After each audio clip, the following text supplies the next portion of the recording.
ಓಂ ಶ್ರೀ ಗುರುಭ್ಯೋ ನಮಃ. ಓಂ ನಮೋ ಕಾಳಿಕಾಯೇ ನಮಃ. ವೀಕ್ಷಕರಿಗೆಲ್ಲ ಶ್ರೀ ಅಂಬಾ ಭವಾನಿ ಜ್ಯೋತಿಷ್ಯಂ ಚಾನಲ್ಗೆ ಆತ್ಮೀಯವಾದಂತಹ ಸ್ವಾಗತ. ನನ್ನ ಅನೇಕ ವೀಕ್ಷಕರು ಕರೆ ಮಾಡಿ ಮತ್ತು ಮೇಲ್ಗಳಲ್ಲಿ ಒಂದು ಸಮಸ್ಯೆಯನ್ನು ಹೇಳಿಕೊಂಡಿರ್ತಾರೆ. ಅದರಲ್ಲಿ ಮುಖ್ಯವಾಗಿ ಆರ್ಥಿಕ ಸಮಸ್ಯೆಗಳು. ಗುರುಗಳೇ, ಆರ್ಥಿಕವಾಗಿ ಸಾಕಷ್ಟು ಸಮಸ್ಯೆಗಳಲ್ಲಿದ್ದೇವೆ. ಹಣ ಸಂಪಾದನೆ ಇದ್ದರೂ ಸಹ ಆ ಹಣಕ್ಕೆ ತಕ್ಕಂತಹ ಖರ್ಚಿನ ಮಾರ್ಗಗಳು ಸಹ ಅಧಿಕವಾಗಿವೆ. ಮನೆಯಲ್ಲಿ ನೆಮ್ಮದಿ ಎಂಬುದೇ ಇಲ್ಲ. ಎಷ್ಟೇ ಪ್ರಯತ್ನ ಪಟ್ಟರೂ ಸಹ ಹಣವನ್ನು ಉಳಿತಾಯ ಮಾಡಲಿಕ್ಕೆ ಸಾಧ್ಯವಾಗ್ತಿಲ್ಲ. ಜೀವನ ನಡೆಸುವುದೇ ಕಷ್ಟಕರವಾಗಿದೆ. ಮಕ್ಕಳ ಶಾಲೆಯ ಫೀಸ್ಗಳಿರಬಹುದು, ಕುಟುಂಬಕ್ಕೆ ಸಂಬಂಧಿಸಿದಂತಹ ದಿನನಿತ್ಯದ ಖರ್ಚುಗಳಿಗಾಗಿ ಇಂತಹ ಸಣ್ಣ ಪುಟ್ಟ ಖರ್ಚುಗಳಿಗೂ ಸಹ ಹಣದ ಸಮಸ್ಯೆ. ಯಾವುದಾದರೂ ಉಪಾಯವಿದ್ದರೆ ತಿಳಿಸ್ಕೊಡಿ. ಇನ್ನು ಕೆಲವರು, ಗುರುಗಳೇ, ಕುಟುಂಬದಲ್ಲಿ ಒಬ್ಬರ ನಂತರ ಒಬ್ಬರಿಗೆ ಆರೋಗ್ಯದಲ್ಲಿ ಬಹಳಷ್ಟು ಏರುಪೇರು, ಅನಾರೋಗ್ಯ ಸಮಸ್ಯೆಗಳು. ಕುಟುಂಬದಲ್ಲಿ ಒಬ್ಬರಾದ ನಂತರ ಒಬ್ಬರಿಗೆ ಆರೋಗ್ಯದ ಸಮಸ್ಯೆಗಳು ಕಾಡ್ತಾ ಇದೆ. ಸೊ ಮೆಡಿಕಲ್, ಹಾಸ್ಪಿಟಲ್ಸ್ ಇವೆಲ್ಲವೂ ಸಹ ಪ್ರಯತ್ನ ಪಟ್ಟರೂ ಸಹ ಯಾವುದೇ ಫಲವಿರೋದಿಲ್ಲ. ಅಂತಹ ಸಮಯದಲ್ಲಿ ಇಂದಿನ ಈ ತಾಂತ್ರಿಕ ಉಪಾಯವನ್ನು ಪ್ರಯತ್ನ ಮಾಡೋದ್ರಿಂದ ಆರ್ಥಿಕವಾಗಿ ಮತ್ತು ಆರೋಗ್ಯವಾಗಿ ಅಭಿವೃದ್ಧಿಯಾಗಲು ಬಹಳಷ್ಟು ಉಪಯುಕ್ತವಾದಂತಹ ಇದೊಂದು ಮಾಹಿತಿ ಈ ದಿನ ನಾನು ನಿಮಗೆ ತಿಳಿಸ್ಕೊಟ್ಟಿದ್ದೇನೆ.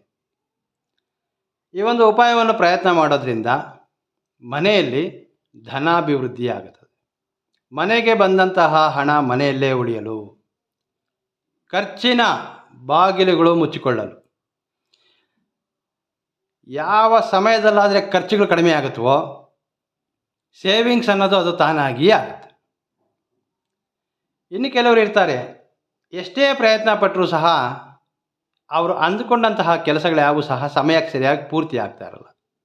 ಆ ಕೆಲಸಗಳಲ್ಲಿ ಯಾವುದೋ ಒಂದು ಅಡ್ಡಿ ಆತಂಕಗಳು, ಯಾವುದೋ ಒಂದು ಡಿಸ್ಟರ್ಬೆನ್ಸ್, ಆ ಕೆಲಸ ಎಂಬುದು ಕಂಪ್ಲೀಟ್ ಆಗಲಿಕ್ಕೆ ಸಾಕಷ್ಟು ಅಡ್ಡಿ ಆತಂಕಗಳು ಕಾಣಿಸ್ತಾ ಇರ್ತವೆ.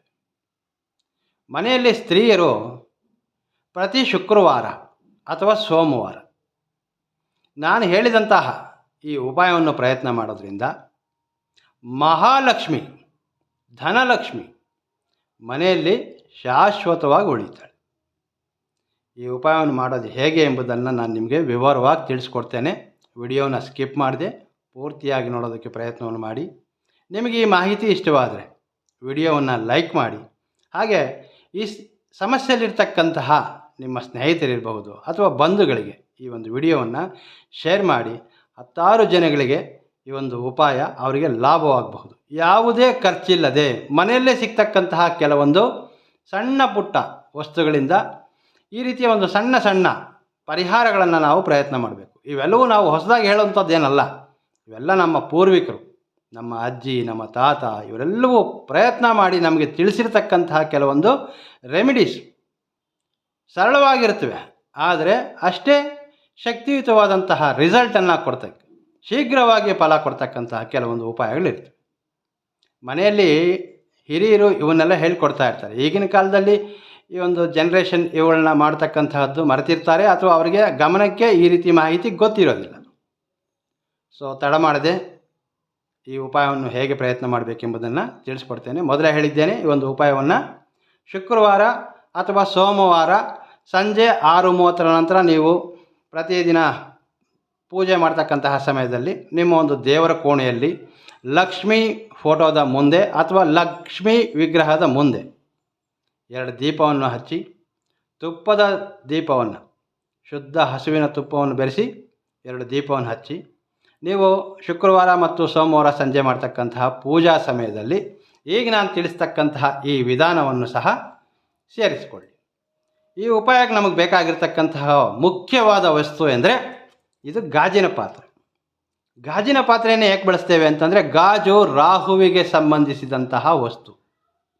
ನಿಮ್ಮ ಕುಂಡಲಿಯಲ್ಲಿ, ನಿಮ್ಮ ಜಾತಕದಲ್ಲಿ ರಾಹು ದೋಷವಿದ್ದಾಗ ನಿಮಗೆ ಆರ್ಥಿಕವಾಗಿ ಬಹಳಷ್ಟು ಸಮಸ್ಯೆಗಳು ಕಾಡ್ತಾ ಇರ್ತದೆ. ಸೊ ಈ ಉಪಾಯದಲ್ಲಿ ನಾವು ಮಹಾಲಕ್ಷ್ಮಿ, ಧನಲಕ್ಷ್ಮಿಗೆ ಪ್ರಿಯವಾದಂತಹ ವಸ್ತುಗಳಲ್ಲಿ ಕಲ್ಲುಪ್ಪಿರಬಹುದು, ಲವಂಗಗಳಿರಬಹುದು ಮತ್ತು ಧನಿಯಾ ಕಾಳು. ನೀವು ಕೊತ್ತಂಬರಿ ಬೀಜ, ಧನಿಯಾ ಕಾಳು ಏನು ಹೇಳ್ತೀರಿ ಆ ವಸ್ತು, ಕಲ್ಲುಪ್ಪು ಮತ್ತು ಲವಂಗಗಳು, ಈ ವಸ್ತುಗಳು ಮತ್ತು ರಾಹುವಿಗೆ ಪ್ರಿಯವಾದಂತಹ ವಸ್ತು ಗಾಜು. ಗಾಜು ರಾಹುವಿಗೆ ಸಂಬಂಧಪಟ್ಟಂತಹ ವಸ್ತು. ಈ ವಸ್ತುಗಳನ್ನು ಬಳಸಿ ನಾವು ಈ ಉಪಾಯವನ್ನು ಪ್ರಯತ್ನ ಮಾಡ್ತಾ ಇದ್ದೀವಿ. ಮೊದಲಿಗೆ ಏನು ಮಾಡಬೇಕು ಅಂದರೆ, ಒಂದು ಗಾಜಿನ ಪಾತ್ರೆ ತೆಗೆದುಕೊಳ್ಳಿ. ಗಾಜಿನ ಪಾತ್ರೆಯಲ್ಲಿ ಸ್ವಲ್ಪ ಮಟ್ಟಿಗೆ ಅರಿಶಿನ ಹಾಗೆ ಸ್ವಲ್ಪ ಮಟ್ಟಿಗೆ ಕುಂಕುಮವನ್ನು ಹಾಕ್ಕೊಳ್ಳಿ. ನಂತರ ನಾನಾಗಲೇ ಹೇಳಿದೆ, ಸಾಕ್ಷಾತ್ ಮಹಾಲಕ್ಷ್ಮಿಯ ಸ್ವರೂಪವಾದಂತಹ ಕಲ್ಲುಪ್ಪು ಧನಾಭಿವೃದ್ಧಿಯಾಗಲಿಕ್ಕೆ, ಆರ್ಥಿಕ ಸಮಸ್ಯೆಗಳು ದೂರವಾಗಲಿಕ್ಕೆ, ಹಣವನ್ನು ಆಕರ್ಷಣೆ ಮಾಡಲಿಕ್ಕೆ. ಆರೋಗ್ಯ ಸಮಸ್ಯೆ ಇದೆ ಗುರುಗಳೇ, ಮನೆಯಲ್ಲಿ ಒಬ್ಬರ ನಂತರ ಒಬ್ಬರಿಗೆ ಆರೋಗ್ಯದಲ್ಲಿ ಏರುಪೇರಾಗ್ತಾ ಇದೆ. ಎಷ್ಟೇ ಮೆಡಿಕಲ್ ಟೆಸ್ಟ್ ಮಾಡಿಸಿದ್ರು ಎಲ್ಲ ರಿಪೋರ್ಟ್ಸು ನಾರ್ಮಲ್ ಆಗಿ ಬರ್ತಾ ಇರ್ತದೆ. ಕಾರಣ ಏನು ಅಂದರೆ, ಮನೆಯಲ್ಲಿ ನಕಾರಾತ್ಮಕ ಶಕ್ತಿ ಎಂಬುದು ಇರ್ತದೆ. ನೆಗೆಟಿವ್ ಎನರ್ಜಿ ಅಂತ ಏನು ಹೇಳ್ತೀರಿ, ಇದು ಮನೆಯಲ್ಲಿ ತುಂಬಿರ್ತದೆ. ಈ ರೀತಿ ಸಂದರ್ಭಗಳಲ್ಲಿ ಮನೆಯಲ್ಲಿ, ಅದರಲ್ಲೂ ಹೆಚ್ಚಾಗಿ 15 ವರ್ಷಗಳ ಒಳಗಿರತಕ್ಕಂತಹ ಮಕ್ಕಳಿಗೆ ಆರೋಗ್ಯದಲ್ಲಿ ಏರುಪೇರು ಆಗ್ತಾ ಇರ್ತದೆ. ಸೊ ಆ ನೆಗೆಟಿವ್ ಎನರ್ಜಿಯನ್ನು ಗ್ರಹಿಸುವಂತಹ ಶಕ್ತಿ ಈ ಕಲ್ಲುಪ್ಪಿಗಿರ್ತದೆ. ಮಹಾಲಕ್ಷ್ಮಿಗೆ ಪ್ರಿಯವಾದಂತಹ ವಸ್ತು ಈ ಕಲ್ಲುಪ್ಪು, ಸಮುದ್ರದ ಉಪ್ಪು ಅಂತ ಹೇಳ್ತೀವಿ ನಾವು. ಸೊ ಗಾಜಿನ ಪಾತ್ರೆಯಲ್ಲಿ ನಾವೀಗ ನಿಮ್ಮ ಒಂದು ಕೈ ಹಿಡಿಯಷ್ಟು ಕಲ್ಲುಪ್ಪನ್ನು ತುಂಬಿಕೊಳ್ಬೇಕು. ಮಹಾಲಕ್ಷ್ಮಿ ಸ್ವರೂಪವಾದ ಕಲ್ಲುಪ್ಪನ್ನು ತುಂಬುವಾಗ ಕೆಳಗಡೆ ಉಪ್ಪು ಚೆಲ್ಲದೇ ಇರೋ ರೀತಿ ಉಪ್ಪನ್ನು ಗಾಜಿನ ಪಾತ್ರೆಯಲ್ಲಿ ತುಂಬಿಕೊಳ್ಬೇಕು. ಈ ರೀತಿ ಇದಾದ ನಂತರ ನಿಮ್ಮ ಅಡುಗೆ ಕೋಣೆಯಲ್ಲಿ ಸುಲಭವಾಗಿ ಸಿಗ್ತಕ್ಕಂತಹ ವಸ್ತು ಧನಿಯಾ ಬೀಜ, ಇದೇನಂತಾರೆ ಕೊರಿಯಾಂಡರ್ ಬೀಜಗಳು, ಕೊರಿಯಾಂಡರ್ ಸೀಡ್ಸ್ ಅಂತ, ಕೊತ್ತಂಬರಿ ಬೀಜ ಅಂತಲೂ ಹೇಳ್ತಾರೆ. ಇವುಗಳನ್ನು ಸಹ ನಾವು ಒಂದು ಕೈ ಹಿಡಿಯಷ್ಟು ಈ ಗಾಜಿನ ಪಾತ್ರೆಯಲ್ಲಿ ಸೇರಿಸ್ಕೊಳ್ಬೇಕು. ತುಂಬ ಸರಳವಾಗಿರ್ತಕ್ಕಂತಹ ವಿಧಾನವನ್ನು ತೋರಿಸ್ಕೊಡ್ತೇನೆ. ಯಾವುದೇ ರೀತಿ ಖರ್ಚಿಲ್ಲ, ನೀವು ಪ್ರಯತ್ನಿಸಬೇಕಷ್ಟೇ. ನಾವು ಪ್ರಯತ್ನ ಪಟ್ಟರೆ ಏನನ್ನು ಬೇಕಾದರೂ ಸಾಧನೆ ಮಾಡ್ಬೋದು. ಯಾವುದೂ ಸಹ ತಾನಾಗೇ ನಮ್ಮನ್ನು ಹುಡುಕಿಕೊಂಡು ಬರೋದಿಲ್ಲ. ಪ್ರಯತ್ನಂ ಸರ್ವಾರ್ಥ ಸಾಧನಂ, ನಾನು ಪ್ರತಿ ಬಾರಿ ಹೇಳ್ತೇನೆ. ನಾವು ಪ್ರಯತ್ನ ಪಟ್ಟರೆ ಏನನ್ನು ಬೇಕಾದರೂ ಸಾಧಿಸಬಹುದು. ತಾಂತ್ರಿಕ ವಿದ್ಯೆಗಳಲ್ಲಿ ಬಹಳಷ್ಟು ಉಪಾಯಗಳನ್ನು ನಾನು ಈಗಾಗಲೇ ನಿಮಗೆ ತೋರಿಸಿಕೊಟ್ಟಿದ್ದೇನೆ. ಧನಾಭಿವೃದ್ಧಿ ಇರಬಹುದು, ಮನೆಯಲ್ಲಿ ಆಕರ್ಷಣಾ ಶಕ್ತಿ, ಮನೆಯಲ್ಲಿ ಆರೋಗ್ಯ ಸಮಸ್ಯೆಗಳಿಗೆ, ಕುಟುಂಬ ಸಮಸ್ಯೆಗಳಿಗೆ ಸಂಬಂಧಿಸಿದಂತಹದ್ದು, ದಂಪತಿಗಳ ವಿಚಾರದಲ್ಲಿ, ಕುಟುಂಬ ಸದಸ್ಯರು ಯಾರಾದರೂ ನಮ್ಮನ್ನು ದೂರ ಹೋಗಿದರೆ ಅವ್ರನ್ನ ಮರಳಿ ನಮ್ಮ ಜೀವನದಲ್ಲಿ ತರಿಸ್ಕೊಳ್ತಕ್ಕಂತಹ ಆಕರ್ಷಣಾ ತಂತ್ರಗಳು, ವಶೀಕರಣ ತಂತ್ರಗಳು, ಇವುಗಳಿಗೆ ಸಂಬಂಧಪಟ್ಟ ಅನೇಕ ರೀತಿಯ ವಿಡಿಯೋಸ್ಗಳನ್ನು ನನ್ನ ಚಾನಲ್ನಲ್ಲಿ ಈಗಾಗಲೇ ಮಾಡಿದ್ದೇನೆ. ನೀವು ನಮ್ಮ ಪ್ಲೇಲಿಸ್ಟಲ್ಲಿ ಹೋಗಿ, ಅದರಲ್ಲಿ ನಿಮಗಿರ್ತಕ್ಕಂತಹ ಸಮಸ್ಯೆಗೆ ಸರಿಹೊಂದುವಂತಹ ಪರಿಹಾರದ ವಿಡಿಯೋಗಳನ್ನು ಹುಡುಕಿಕೊಳ್ಳಿ. ಅವುಗಳಲ್ಲಿ ನೀವು ಯಾವ ಉಪಾಯವನ್ನು ಪ್ರಯತ್ನ ಮಾಡಲಿಕ್ಕೆ ನಿಮಗೆ ಅವಕಾಶ ಇದೆಯೋ, ಯಾವ ಉಪಾಯ ಪ್ರಯತ್ನ ಮಾಡಲಿಕ್ಕೆ ನಿಮಗೆ ಅನುಕೂಲ ಆಗಿದೆಯೋ ಅಂತಹ ಉಪಾಯಗಳನ್ನು ಪ್ರಯತ್ನ ಮಾಡ್ತಾ ಬನ್ನಿ. ನಾನು ಬಯಸೋದು ಇಷ್ಟೇ, ನೀವು ಮಾಡ್ತಕ್ಕಂತಹ ಈ ಒಂದು ಉಪಾಯಗಳಲ್ಲಿ ಆ ತಾಯಿ ಭವಾನಿ ದೇವಿಯು ಸದಾ ನಿಮ್ಮೊಂದಿಗಿದ್ದು ನೀವು ಮಾಡ್ತಕ್ಕಂತಹ ಈ ಕಾರ್ಯದಲ್ಲಿ ನಿಮಗೆ ಶೀಘ್ರವಾಗಿ ಫಲವನ್ನು ಪ್ರಸಾದಿಸಲಿ ಅಂತ ನಾನು ಮನಸ್ಫೂರ್ತಿಯಾಗಿ ಪ್ರಾರ್ಥನೆ ಮಾಡ್ತೇನೆ. ಈ ಗಾಜಿನ ಪಾತ್ರೆಯಲ್ಲಿ ಈಗ ನಾವು ಈ ರೀತಿಯ ಲವಂಗಗಳನ್ನು ಬೆರೆಸ್ಕೊಳ್ಬೇಕು. 7 ಸಂಖ್ಯೆಯಲ್ಲಿ ಬೆರೆಸಬೇಕು. 7 ಸಂಖ್ಯೆಯಲ್ಲಿ ಲವಂಗಗಳು ತಾಂತ್ರಿಕ ಉಪಾಯಗಳಲ್ಲಿ ಮೊದಲನೇ ಸ್ಥಾನವನ್ನು ಕೊಡ್ತೇವೆ ನಾವು ಇವಕ್ಕೆ. ಲಿಂಬೆಹಣ್ಣು, ಲವಂಗಗಳು ಇವುಗಳಿಗೆ ಆಕರ್ಷಣಾ ಶಕ್ತಿ ಎಂಬುದು ಹೆಚ್ಚಾಗಿರ್ತದೆ. ಹೂ ಇರ್ತಕ್ಕಂತಹ ಈ ರೀತಿ ಕಡ್ಡಿ ರೂಪದಲ್ಲಿ ಇರಬಾರ್ದು ನೋಡಿ, ಈ ರೀತಿ ಹೂ ಇರಬೇಕು. ಇಂತಹ 7 ಲವಂಗಗಳನ್ನು ತೆಗೆದುಕೊಳ್ಬೇಕು.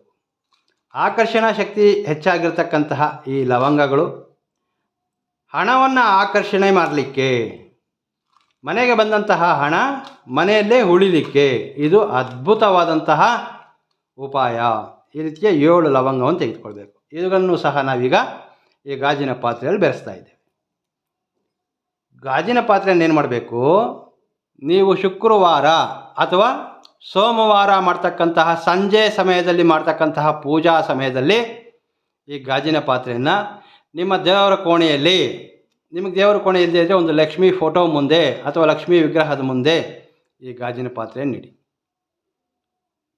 ಸಂಜೆ ಮಾಡ್ತಕ್ಕಂತಹ ಪೂಜೆಯಲ್ಲಿ ಶುದ್ಧ ಹಸುವಿನ ತುಪ್ಪದಿಂದ 2 ದೀಪವನ್ನು ಹಚ್ಚಿ, ನಂತರ ನಾನು ತಿಳಿಸಿದಂತಹ ವಸ್ತುಗಳೆಲ್ಲವೂ ಒಂದು ಗಾಜಿನ ಪಾತ್ರೆಯಲ್ಲಿ ಇಟ್ಕೊಳ್ಳಿ. ಈ ಗಾಜಿನ ಪಾತ್ರೆಯನ್ನು ಆ ದೇವರ ಫೋಟೋ ಅಥವಾ ವಿಗ್ರಹದ ಮುಂದೆ ಈ ರೀತಿ ಇಟ್ಕೊಳ್ಳಿ. ಇಟ್ಟು ಈ ಗಾಜಿನ ಪಾತ್ರೆಗೂ ಸಹ ದೀಪ ಧೂಪಗಳಿಂದ ಪೂಜಿಸಬೇಕು. ಪ್ರತಿ ಸೋಮವಾರ ಅಥವಾ ಪ್ರತಿ ಶುಕ್ರವಾರ ಈ ಒಂದು ಉಪಾಯವನ್ನು ಮಾಡ್ತಾ ಬನ್ನಿ. ಇದರಲ್ಲಿ ಆಗ್ತಕ್ಕಂತಹ ಬದಲಾವಣೆ ಕಂಡು ನೀವು ನಿಜವಾಗಿಯೂ ಆಶ್ಚರ್ಯ ಪಡ್ತೀರಿ. ನೀವು ಎಷ್ಟೇ ಪ್ರಯತ್ನ ಪಟ್ಟರು, ನೀವು ಎಷ್ಟೇ ಔಷಧಗಳು ಸೇವಿಸಿದರೂ ಆರೋಗ್ಯದಲ್ಲಿ ಚೇತರಿಕೆ ಎಂಬುದೇ ಕಂಡಿರೋಲ್ಲ. ಈ ಉಪಾಯವನ್ನು ಪ್ರಯತ್ನ ಮಾಡಿ ನೋಡಿ. ಇಷ್ಟು ಸರಳವಾಗಿರ್ತಕ್ಕಂತಹ ಉಪಾಯ ಆರೋಗ್ಯವನ್ನು ಬದಲಿಸಲು ಸಾಧ್ಯವಿದೆಯೇ ಅಂದರೆ ನೋಡಿ, ಪ್ರಕೃತಿಯಲ್ಲಿ ಕೆಲವೊಂದು ವಸ್ತುಗಳಿಗೆ ಅವುಗಳಿಗೆ ಆದಂತಹ ಒಂದು ಶಕ್ತಿ ಇರ್ತದೆ. ಅದೇನು ಎಂಬುದು ನಾವು ಅರಿತಿರಬೇಕಷ್ಟೆ. ಈ ವಸ್ತುಗಳನ್ನು ಬೆಳೆಸಿ ನಾನು ಹೇಳಿದ ರೀತಿ ನೀವು ಪ್ರತಿ ಸೋಮವಾರ, ಶುಕ್ರವಾರ ದೀಪ ಧೂಪಗಳಿಂದ ಈ ವಸ್ತುಗಳನ್ನು ನಿಮ್ಮ ದೇವರ ಕೋಣೆಯಲ್ಲಿ ಪೂಜಿಸೋದ್ರಿಂದ ಫೈನಾನ್ಷಿಯಲಿ ನೀವು ತುಂಬ ಚೆನ್ನಾಗಿ ಸ್ಟ್ಯಾಂಡ್ ಆಗ್ತೀರಿ. ಆರ್ಥಿಕ ಸಮಸ್ಯೆಗಳೆಂಬುದು ದೂರ ಆಗ್ತದೆ. ಮನೆಯಲ್ಲಿ ಧನಾಕರ್ಷಣೆ ಆಗ್ತದೆ. ಕುಟುಂಬದಲ್ಲಿರ್ತಕ್ಕಂತಹ ಆರೋಗ್ಯ ಸಮಸ್ಯೆಗಳು ದೂರವಾಗುತ್ತವೆ. ಮನೆಗೆ ಬಂದಂತಹ ಹಣ ಮನೆಯಲ್ಲೇ ಉಳಿಲಿಕ್ಕೆ, ನಾವು ಮಾಡ್ತಕ್ಕಂತಹ ಪ್ರತಿಯೊಂದು ಕಾರ್ಯಗಳಲ್ಲಿ ನಾವು ಜಯವನ್ನು ಸಾಧಿಸಲಿಕ್ಕೆ, ನಾವು ಅಂದುಕೊಂಡಂತಹ ಕಾರ್ಯಗಳೇನಿವೆ ಅವೆಲ್ಲವೂ ಆ ಸರಿಯಾದ ಸಮಯದಲ್ಲಿ ಪೂರ್ಣಗೊಳ್ಳಬೇಕು. ಕೆಲವರು ಹೇಳ್ತಾ ಇರ್ತಾರೆ, ಬಹಳಷ್ಟು ಪ್ರಯತ್ನ ಮಾಡ್ತೇನೆ, ಆ ಕೆಲಸ ಮಾಡಲಿಕ್ಕೆ ನನಗೆ ಆ ಸಮಯ ಕೂಡಿ ಬರ್ತಾ ಇಲ್ಲ, ಹಣ ಹೊಂದಾಣಿಕೆ ಆಗ್ತಾ ಇಲ್ಲ. ಈ ರೀತಿ ಯಾವುದೋ ಒಂದು ಅಡ್ಡಿ ಆತಂಕಗಳು ಆ ಕೆಲಸ ಪೂರ್ಣವಾಗದೇ ಇರಲಿಕ್ಕೆ ಕಾರಣ ಆಗಿರ್ತವೆ. ಅಂತಹ ಅಡ್ಡಿ ಆತಂಕಗಳೆಲ್ಲವೂ ತೊಲಗಿ ನೀವು ಅಂದುಕೊಂಡಂತಹ ಕಾರ್ಯಗಳೆಲ್ಲವೂ ಸಕಾಲಕ್ಕೆ ನೆರವೇರಲು ಇದು ಅದ್ಭುತವಾದಂತಹ ಉಪಾಯ. ಹಣವನ್ನು ಆಕರ್ಷಣೆ ಮಾಡಲಿಕ್ಕೆ ಇದರಲ್ಲಿ ನಾವು ಬಳಸಿರ್ತಕ್ಕಂತಹ ಕಲ್ಲುಪ್ಪು ಮತ್ತು ಲವಂಗಗಳು, ನಾನು ಆಗಲೇ ಹೇಳಿದೆ, ಈ ವಸ್ತುಗಳಿಗೆ ಆಕರ್ಷಣಾ ಶಕ್ತಿ ಹೆಚ್ಚಾಗಿರ್ತದೆ. ಲಿಂಬೆಹಣ್ಣು, ಲವಂಗಗಳು, ಈ ಕಲ್ಲುಪ್ಪು ಆಕರ್ಷಣೆ ಏನು ಮಾಡ್ತದೆ, ಮನೆಯಲ್ಲಿರ್ತಕ್ಕಂತಹ ಒಂದು ನೆಗೆಟಿವ್ ಎನರ್ಜಿ, ಆ ನಕಾರಾತ್ಮಕ ಶಕ್ತಿಯನ್ನೆಲ್ಲ ಗ್ರಹಿಸ್ಕೊಳ್ತದೆ. ನಂತರದ ದಿನ ನೀವು ಸೋಮವಾರ ಪ್ರಯತ್ನ ಮಾಡಿದರೆ ಅಥವಾ ಶುಕ್ರವಾರ ಪ್ರಯತ್ನ ಮಾಡಿದರೆ, ನಂತರದ ದಿನ ನೆಕ್ಸ್ಟ್ ಡೇ ಏನು ಮಾಡಬೇಕು, ಈ ವಸ್ತುಗಳನ್ನ ನಾವು ಮತ್ತೆ ಬಳಸಬಾರ್ದು. ಏಕೆ ಅಂದರೆ ಇದರಲ್ಲಿ ಆ ನೆಗೆಟಿವ್ ಎನರ್ಜಿ ಎಲ್ಲ ಇದರಲ್ಲಿ ಸಂಗ್ರಹ ಆಗಿರ್ತದೆ. ನೀವು ನೆಕ್ಸ್ಟ್ ಡೇ ಏನು ಮಾಡ್ಬೋದು, ಮಾರ್ನಿಂಗ್ ಇದನ್ನು ಒಂದು ವಸ್ತ್ರದಲ್ಲಿ, ಈ ವಸ್ತುಗಳನ್ನೆಲ್ಲ, ಈ ಗಾಜಿನ ಪಾತ್ರೆಯಲ್ಲಿ ಇರತಕ್ಕಂತಹ ಎಲ್ಲ ವಸ್ತುಗಳನ್ನ ಒಂದು ವಸ್ತ್ರದಲ್ಲಿ ಒಂದು ಗಂಟನ್ನಾಗಿ ಮಾಡಿ ಯಾವುದಾದ್ರೂ ಗಿಡದ ಬುಡಗಳಲ್ಲಿ ಹಾಕಿಬಿಟ್ಟು ಬನ್ನಿ. ಅದು ಸಾಧ್ಯವಾಗಿಲ್ವಾ, ಈ ಗಾಜಿನ ಪಾತ್ರೆಯಲ್ಲಿ ಇರ್ತಕ್ಕಂತಹ ಎಲ್ಲ ವಸ್ತುಗಳನ್ನು ಜಸ್ಟ್ ಹೊರಗಡೆ ಚೆಲ್ಲಿಬಿಡಿ ಸಾಕು. ಆದರೆ ಆ ಚೆಲ್ಲುವಾಗ ಯಾರು ತುಳಿದೇ ಇರತಕ್ಕಂತಹ ಸ್ಥಳದಲ್ಲಿ ಈ ವಸ್ತುಗಳನ್ನು ಚೆಲ್ಲಿ ಬನ್ನಿ. ಬಹಳ ಸುಲಭವಾಗಿರ್ತಕ್ಕಂತಹ ಉಪಾಯ. ತಂತ್ರ ವಿಧಾನಗಳಲ್ಲಿ ಈ ತಾಂತ್ರಿಕ ಉಪಾಯಗಳು ಪ್ರಯತ್ನ ಮಾಡೋದ್ರಿಂದ ಏನಾಗುತ್ತೆ, ನಾವು ಫಲಗಳನ್ನು ಶೀಘ್ರವಾಗಿ ಪಡೀಲಿಕ್ಕೆ ಬಹಳಷ್ಟು ಅವಕಾಶವಿರ್ತದೆ. ನಾನು ಆಗಲೇ ಹೇಳಿದೆ, ನಿಮ್ಮ ಮನೆಯಲ್ಲಿ ಹಿರಿಯರು ಯಾರಾದರೂ ಇದ್ದರೆ ಈ ರೀತಿಯ ಒಂದು ಸಣ್ಣ ಸಣ್ಣ ಉಪಾಯಗಳನ್ನ ಹೇಳ್ಕೊಡ್ತಾ ಇರ್ತಾರೆ. ಈ ಉಪಾಯವನ್ನು ಪ್ರಯತ್ನಿಸಿ. ನಿಮಗಿರ್ತಕ್ಕಂತಹ ಆರ್ಥಿಕ ಸಮಸ್ಯೆಗಳೆಲ್ಲವೂ ದೂರ ಆಗುತ್ತೆ, ಆರೋಗ್ಯ ಸಮಸ್ಯೆಗಳೆಲ್ಲವೂ ದೂರ ಆಗುತ್ತೆ. ನೀವು ಮಾಡ್ತಕ್ಕಂತಹ ಪ್ರತಿ ಕೆಲಸ ಕಾರ್ಯಗಳಲ್ಲಿ ನೀವು ಜಯವನ್ನು ಸಾಧಿಸಲು ಬಹಳಷ್ಟು ನಿಮಗೆ ಬಲವನ್ನು ಕೊಡ್ತಾರೆ.